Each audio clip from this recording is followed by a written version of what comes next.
Several years back, Cassie and I had the opportunity. It was a really bad hurricane hit down in Texas by the name of Hurricane Harvey. It was a Category 5. It was massively destructive. As a matter of fact, our church at the time kind of spearheaded a relief effort, which took most of North Texas to do as we pulled into the town. It was down around Corpus Christi. As we pulled into the town just north of Aransas, it looked like a bomb went off. I mean, as a matter of fact, this hurricane, when it blew onto land, there was a town just north of Aransas that got blown off the map. Literally, like it blew up all of the homes, and then the storm surge actually sucked it back in. The crazy thing about this hurricane, though, is it blew onto land, it totally destroyed a bunch of stuff, and then it got back out into the Gulf, and it got up into Houston. When it got up into Houston, it was the same Cat 5, but it was a different kind of destruction. It flooded Houston. We had the Cajun Navy there. Water was up to a town just below our house. We had a lot of folks from church with some fishing boats that were going down into Houston to help rescue people off of homes. A lot of families down there, National Guard, a lot of fire and rescue, spent hours and hours and hours. When you look at hurricanes, they are destructive. Everything from a tropical storm to a Category 5. When you talk about a named storm, we hear a lot of names of these storms. There's Hurricane Michael, which we went down last year, as a matter of fact. Cat 5 hit Panama City, Mexico City, right there on our panhandle. We went down there, bomb went off. I mean, it was just utter destruction in so many places. Hurricane Andrew, Hurricane Ivan, or some that you may remember. Obviously, we know Hurricane Katrina, which again knocked whole homes off of their foundation. All of them are named, and all of them cause damage. See, I did some research, and they named the storms, and they've got this list of names that they just kind of work their way down the list. But from a tropical storm to a Category 5, all of them are named. I think a lot of times within our own personal lives, we have named storms that can cause a lot of destruction. Some of them are kind of like tropical storms. They blow in, it kind of hits us, we're able to recover pretty quick. But then there's some that cause massive destruction, oftentimes knocking us off the foundation of our families, knocking us off the foundations of our feet. What we see in Psalms with the scripture I read earlier, we see a guy who was in the middle of a storm, and it wasn't a little one. We don't know what it was, but we know with his anguish and with his crying out to God that this guy, I mean, let me read it again. Listen to my prayer. God, don't ignore my cry for help. In other words, man, I need you now. Please listen and answer, for I am overwhelmed. Think about that when you see hurricanes. If you've ever been in a hurricane, the waves are enormous. When I was watching the Bahama hurricane on live news, somebody had a video phone in their house, and you see the waves hitting the window, which wouldn't have been that big a deal if they weren't on the second floor. And I'm like, man, the amount of waves that were just pounding and pounding and pounding, and then my heart pounds in my chest. The terror of death assaults me. Fear and trembling overwhelm me. Right? This guy's obviously not in church. He's obviously not in a small group. He's obviously not in a Sunday school, because, I mean, if he was, right, he would know what people in church tell you. I mean, he would know all of the stuff. He would walk in here. I mean, he obviously didn't come to TWCC. Right? Because he'd walk in here and we'd tell him all the good stuff. Hey, come on, man. Just have some faith, right? You don't need to be overwhelmed. Just have faith. One of my favorite statements in one of the biggest storms of my life was I literally had a nurse look at me, and she leans over into my ear and she says, hey, Pastor, everybody's watching. Don't show fear. They're watching. You're the representative of Jesus. My body was hot. I had disassociated my brain. My wife was squeezing my hand, and I had tears flowing like crazy, and I got somebody saying, hey, be strong. You know, this guy obviously, you know, he hadn't heard the cliche, just let go, let God. He hadn't heard it's been long enough. You should probably just move on. I mean, he should be over it by now, right? Because that's the stuff we say. We say stuff like, and while some of that may be true, and I mean, you kind of theologically argue with me that God gives you a new heart and all of that, which He does. He gives us more of a capacity to love. He gives us a capacity to forgive. He gives us a lot of capacities. But the truth of it is, this guy didn't need a bumper sticker. He didn't need a cliche. He didn't need somebody to walk up and just be like, you know what, man, sometimes you just got to trust God. The grass withers, flower fades, word of our God lasts forever. Have more faith. You know, if you really have faith, if you really follow God, you wouldn't be afraid, right? My fear overwhelms me. I can't stop shaking.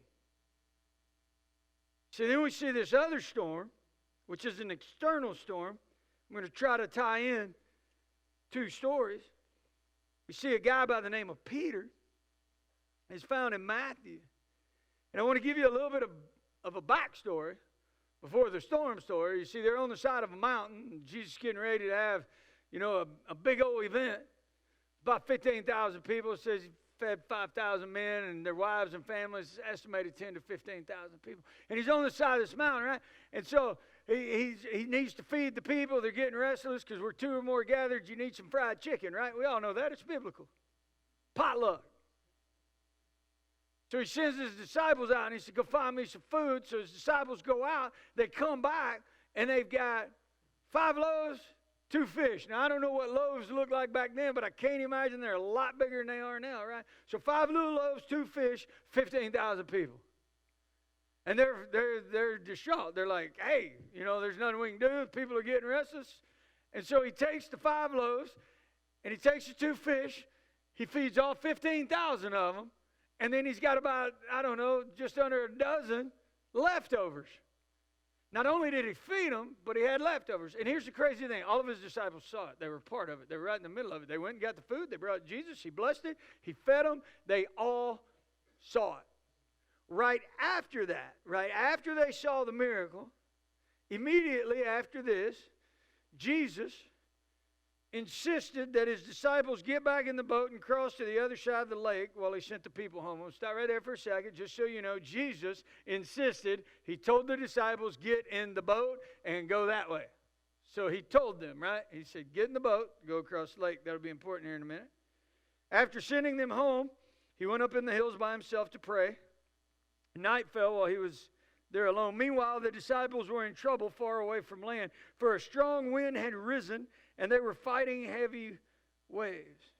You see, I did some backstory on the sea that they were in with the boat, and what you find when you dig into that kind of geography of the area is that this lake, this sea, is actually down in kind of a bowl. And so when storms would come, and they come suddenly in there, and they come over the edge of the bowl, and they kind of sweep down into the bowl, and they get trapped kind of in that bowl area, and it can have the effect of a hurricane because it just swirls in that area of geography. So what they were facing is they were in a boat in a hurricane, basically. They had big waves. They had a lot of wind. It was a big old storm, and honestly, they thought they were going to sink. So he sent them out there. After he got done praying, the disciples were in trouble, and then about 3 o'clock in the morning, Jesus came towards them walking on water. When the disciples saw him walking on the water, they were terrified. In their fear, they cried out, it's a ghost. And then Jesus spoke to them at once. He said, do not be afraid. Take courage. I am here. And then Peter called out to him, and he said, Lord, if it's really you, tell me to come to you walking on the water. Yes, come, Jesus said. So Peter went over the side of the boat, and he walked on the water towards Jesus.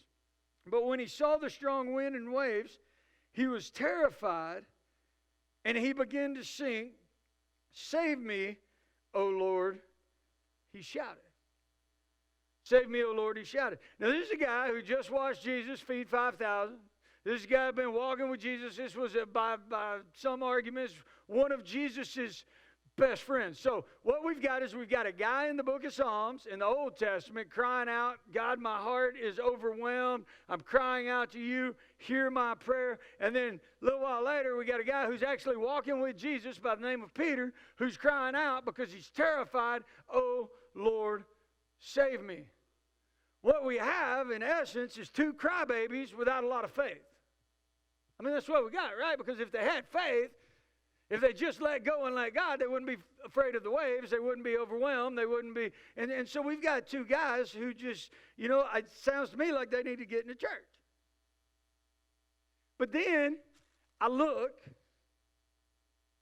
Come here. You're used to being up here. So I'm in Psalm 55, right? Help me out. What does that say right there? That little spot. Okay, a psalm of David. A psalm of David. Go ahead and have a seat. You just volunteered. A psalm of David. You see, David. This was a guy who, at the ripe age of a kid, walks out onto a battlefield and he's facing a mongoloid giant who's the mightiest warrior in the nation, fully armed. Nobody in the country of Israel will fight him. This kid comes off a shepherd field, walks out onto the battlefield, won't take armor, won't take swords, and he taunts him and goes, "Who are you to talk about my God?" He walked out there with 5 rocks and a slingshot. You see, when I look at this and I say, oh, he's crying out to God, I go, whew, maybe this guy isn't a crybaby. Maybe this guy isn't a weenie. Maybe this guy's got a little bit of faith, right? What does the Bible call David? He's a man after God's own heart. He's a man after God's own heart. And then I look at Peter a little while later, and I go, Peter, who obviously doesn't have faith because he got in the waves and he cried out, just a little wave. And he cries out, "Lord, save me." But Peter, what they call him, the rock. They called him the rock, upon which I will build my church. You see, Jesus called him the rock. So what I've got is I've got a man after God's own heart, and I got the rock, which Jesus was going to build his church. And see, when I look at Peter, you want to talk about a guy with supposedly no faith. This was the guy that when they came to get Jesus, and you got to think, the Roman centurions that came to get Jesus, they were the best of the best. They weren't sending like their B team. They sent like the Navy SEALs of the Roman Empire because Jesus was the biggest threat to them in that day. The Navy SEALs show up, and Peter grabs the sword with the full expectation to die and swings the sword. Obviously a bad shot because he missed his head, but he caught an ear. You know, that doesn't look like little faith. As a matter of fact, both David and Peter seem to me to be faith warriors. But there was a time in each of their lives when they were overwhelmed by fear, by despair, by a storm. I got a question this morning. You got it on your worship guide. What's your storm? What's your storm? You see, in church, we don't like to talk about storms because it would make me look weak, right? I'm not supposed to tell you all my stories. I'm not supposed to tell you if I'm going through stuff. What we do is we put on our plastic smile and we put on our plastic clothes and we walk in with our plastic cliches. And somebody says, "Hey, how are you? Blessed and highly favored," while your heart's crushing inside. So what's your storm? Maybe right now it's just a little bitty tropical storm. Maybe it's a category 5. Maybe it's something in your marriage. Maybe it's something with your kid. Maybe it's something at work. Maybe it's something with your finances. Maybe it's what is your storm? All of us have a storm. Maybe the storm isn't really hitting you right now, but you can kind of see it off in the distance a little bit. Maybe the storm is something in your past that you've just recently gone through that truth be told, when you turn around and you look back, it's like, man, there's a lot of debris and a lot of hurt there. You see, we don't like to admit storms in church, but here's the truth of it. All of us have them. So I want you to write yours down. I'm not going to look at them. The person beside you is not going to look at them. Here's what I know. The heart is complicated. The heart is really complicated because David, the giant slayer, crying out to God. My fear overwhelms me. Peter, the rock upon which the whole church is going to build, that actually by some historians was crucified upside down for the faith and the following of Jesus Christ. Lord, help me. So rather than walk into church with our fake plastic whatever, I'm wondering if it wouldn't serve us better to walk into church and name our storm. I want to name some storms this morning. I'm not going to name your storms. I'm not going to ask you to give me your storms because that would embarrass you. But I am going to ask, and I always tell myself I'll never do this, so I'm going to do it today. I'm going to call some people up. MK's already up here. I need 4 more people. Phil, you're used to being up here. Come up here. Susie, you're used to being up here. Come up here. Matt, you're sitting there all by yourself looking lonely. Come up here. I need one more. I need one more. It's just somebody. I don't want to embarrass you. I don't want to embarrass you. Somebody. Where's my wife? Is she in here? She walked out. How you take that? Linda, come here. You've been up here. So as I was trying to figure out some storms this week, I didn't want to name your storms, so I want to name some of my storms because I think it's easier for me to talk about mine than for me to embarrass you and talk about yours. So I wrote down some storms. I'm going to ask these guys to kind of stand up here for a little while because I think a lot of us go through a lot of these storms. Matt, you look like you got sorrow today. How's that? You got a little bit of sorrow. You got a little bit of grief. You see what that looks like is it could be anything from, man, my heart is breaking. My marriage is in tatters. Somebody walked out on me. It can also be my heart is breaking to the point because I don't have them anymore. It could be God took them. And my heart's breaking. See, what other storm we got? Who looks hopeless?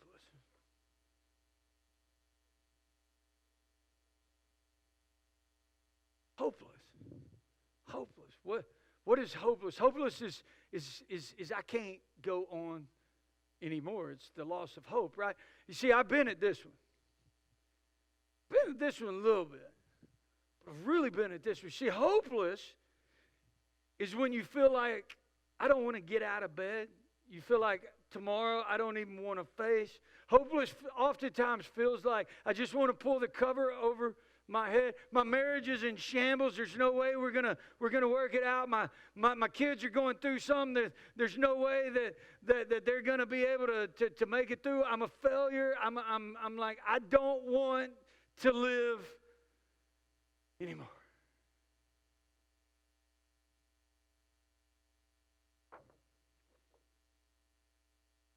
You were offended last service. You be offended. You see, this is a big storm today, right? It's offense. It's offense. Offense comes in many ways. I can get offended by somebody else's junk on Facebook that isn't even mine, right? I bring this into my heart. I bring a storm into my life. I'll jump on Facebook at lunchtime and I'll be in a great mood and I'll start scrolling and I'll be like, oh my gosh, did you see what they said? Now I'm offended. Or maybe it looks like this. Maybe it looks like what Phil's friend said to him. Or what Phil's enemy said to him. Oh no, they didn't. Because see, offense cuts. And it can bring a storm into your life because somebody might tell Phil, you know what, you're not good enough. You're not going to amount to anything. Offense could even be a dad walking out. A spouse walking out. A best friend turning their back. You look anxious this service. Anxiety. Oh, we live with this one, right? We live with this one every day in some capacity. Am I good enough? Will they like me? Will I succeed? As a matter of fact, I can let that storm get so raging that it immobilizes me. I can't even get out of bed. Am I going to amount to anything? 90% of things probably won't happen, but I can be all the way down a road in a storm that swallows me to the point that I can't take it. Guilt, shame. See, this is my storm. This is my storm. Because if you knew what I've done, you wouldn't listen to me. Maybe it's a decision you made back in high school. Maybe it's a decision that you made on spring break. Maybe it's a decision you made because you made a bad mistake and then you compounded it with another one. If they just knew, if they knew my heart, if they knew my thoughts, if they knew, or maybe it's guilt, parents. Maybe I feel guilty because I wasn't there enough. Maybe I feel guilty because I can't give my kids everything I want. Maybe I feel guilty because I feel like I failed somebody. Maybe it's guilt in a marriage. Maybe I feel like that my marriage has crumbled because it's all my fault. You see, I can sit there and I can go hopeless, I can go anxiety, I can go offense, I can go guilt, I can go grief. Well, you ought to be over it by now. Well, I would be over it if the 5 stages of grief weren't circling around my heart like a hurricane. You know, I sit there and I start with denial. God, seriously? You took them. One day my life is fine. The next day, it's shattered. And then I go from denial to anger, crying out to God, really? And then I bargain, God. You see, I did this a lot with cancer. I was laying on a table and I bargained. I'm like, hey, God, look, seriously, if you'll let me live, I'll be a better father. I'll be a better husband. I'll stop, if you will. I'll bargain. And then it hits depression.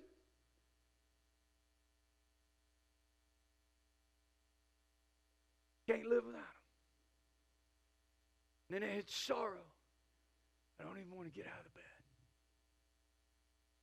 And then there's acceptance eventually if you can get there. But I ought to be over it, right? I ought to be over it. It could be a death. It could be a death of a relationship, death of a dream. You see, when I look at named storms, I go, what bumper sticker is going to help guilt? What cliche is going to help offense? Yeah, give me some blessed and highly faith. Hey, I tell you what, just if you had a little more faith, hey, rub some dirt on it. Suck it up and move on. You see, I think a lot of times in church, when you talk about named storms, we like to paper over them. So, and we do things. We try all of these storms. We try, right? We try several things to get over them. We try to chase them away. Oftentimes we try to chase them away. I'll just go. You know why? Because I accepted Jesus, right? And some pastor told me if I accepted Jesus, my sorrow would go away. Because I'll have joy. I'll have joy in my heart. I got the joy. As soon as I accept Jesus, that goes away, right? Go. No, didn't seem to go. See, if I'll come to church, I'll have hope, right? If I come to church, I'll have hope. And I won't battle the demons at night. I won't lay in the bed and wonder why I made it back and my whole platoon didn't. I won't lay in bed at night and the demons scream in my head, right? Anxiety. Let's chase anxiety away. I'll just be better. Just do better. Doesn't seem to work. Offense? Well, just stop being offended. It's just words, right? Guilt and shame. Chase that away. Chase it away. I'll just pretend it never happens till it pops back up on the Facebook. We try to chase it away. We try to escape it. I'll go from relationship to relationship trying to mask it. I just won't talk to them anymore. As a matter of fact, what I'll do here is I'll take my ball and I'll go home. I'll run. I'll change churches. I'm offended. The pastor did something, so I'm out. Anxiety? I'm going to escape that. If I smoke enough, snort enough, drink enough, that'll go away. Hopelessness. I buried too many people trying to escape that. Sorrow and grief. We can't chase it. We can't escape it. We hide it. I'm not going to bring anybody else into that. I'll put on my plastic smile. Oh, how are you doing? Oh, I'm doing good now, thanks. As my pillow's sopping wet. How are you doing? Ah, man. Whew. As I lay in bed at night and wonder if I'm going to wake up tomorrow. How you doing here? Ah, I got it, man. God will supply all my needs. Offense, how are you doing? Oh, man. It's all good. It's all good as you're on GroupMe or WhatsApp or Facebook ripping in. Shame? I can hide that. You don't ever have to know what I'm going through. You see, when we start talking about name storm, when you start talking about real life, can we talk about this in church? I mean, right now, this isn't really a kumbaya message because I would suspect if I could look into each and every person's heart, one, you'd start getting up and walking out 2 by 2. Because if you could see my heart, what you'd see guilt and shame all over it. I try. You'd see offense, right? You'd see anxiety like you've never seen. There's been days I've grabbed a bottle, I've grabbed a pill, and I've tried. And there's days my heart breaks. What do you do? What do you do? With your name storm, is it any of these? Maybe you've got a different one. We could go down that one. What do you do? One, you acknowledge it. You acknowledge it. You see, when you bring things into the light, it's amazing. You see, we're getting ready to go into Halloween. I won't even get started with how much I hate that. But we're going into Halloween, and our youth pastor asked me the other day, he said, hey, can I do some scare cams? And I love scare cams as long as you're not scaring me. It's like when you hide in a trash can, somebody walks by, and you jump out, and you go, blah, and they go, ah! It's hilarious. But you know why scare cams work? Because they don't see it coming. But see, when you look at Scripture and you look at these stories, you see, Jesus saw that storm coming. He didn't just see the storm coming. He sent them into the storm. He knew what was going. And then he was actually going to walk right by them. Why do you think that was? Because he already had it in control. I mean, he just longed for a stroll on the water. They're dealing with anxiety. They're dealing with hopelessness. I bet you they're dealing with grief because they're all about to die. They're probably offended. Jesus didn't even acknowledge them. That probably didn't have anything to do with it. But they got all of these. But Jesus, when they cried out, he stopped because they acknowledged the storm. Jesus, help. They acknowledged the storm. Then the second thing you can do with a storm, you can expose it. Expose it for what it is. You know what? I've got grief. I've got grief. I've got grief. Hey, David, my heart is breaking. I need some help, bro. I need to meet you at Buddy's. I just want to cry. We can expose it. I don't want to live. I just buried a buddy. He could have picked up a phone, called 300 people. And they'd all dropped it. We can expose it. Anxiety, you can expose it. When you don't see somebody for 2 or 3 days, call them. Offense, I could go to my brother. I can do it biblically. I can expose it. Guilt, shame, I can confess. I can expose it. Because once I expose it, it's in the light. Anybody ever been in a really bad storm in the middle of the night, 2 o'clock in the morning? Raise your hand if you've been in a bad storm. Scary, ain't it? Same storm, 9 o'clock in the morning, when you can see, not so bad, right? Why? Because you can see. So we can acknowledge storms are going to come. We can expose the storm. And the final thing is we can anchor in the storm. We can anchor in the storm. You see, all of these things have no power when you're anchored.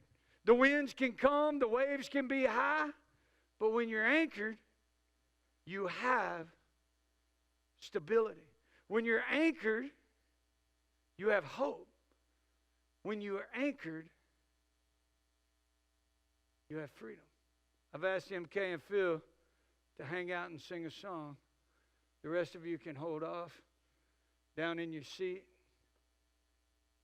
When you anchor, it can change the dynamics of a storm. And it sounds a lot like this. Anyway, I accepted Christ when I was 16 years old. Thought everything would be easier at that point. Went back to school, played football. So with that came trouble. Found myself going to parties on weekends and found myself tied up into drugs and obviously alcohol. So we'd go to parties and it started out simple. We get drunk on the weekends, and the next thing you know, somebody offered up they offered up drugs. Things really went south. I got in not just doing drugs, I got to selling drugs. I got to a point to where I wasn't a good kid. I wasn't the kid that you would want me hanging out with your child. That seemed to be a dead end. I got to thinking, well, nobody would miss it. I fell into depression to a point to where, without the drugs are all I have. The alcohol is all I've got. My friends are superficial. I don't have a strong enough circle for someone to help pull me out of it. I headed out one afternoon to go see my brother. He was going to college at Livingston. I hadn't seen him in a little while, and stayed there. Just so happened to be on a night that they party, and I don't know, 2 o'clock or so in the morning. I had to work the next morning, so I was like, hey, I gotta go. I have to be at work. I can't miss work. And got in my truck, was headed down the interstate from Livingston, and fell asleep. As I fell, I woke up to the sounds of my truck sliding side to side on the interstate. Truck's rolling down the interstate, and I come out the back glass. And I remember feeling myself, I skied down the interstate on my back. Every time it got hot, I would roll. And I skied to a stop, cut from top to bottom. Heard the air brakes of a semi-truck pop right behind my head. The next day, my dad had to go pick up my truck. And when he got home, he parked the truck out in front of my house, and or our house, I tell you. And when he did, I was like, what are you doing? He's like, I want you to remember that. I want you to stare at that truck every day while you heal. He's like, just so you know, son, I want you to know that I'm preparing myself to bury you. Jump forward a few years. I get married at age 25. I have a daughter shortly after that, which really opened my eyes to how valuable life really is.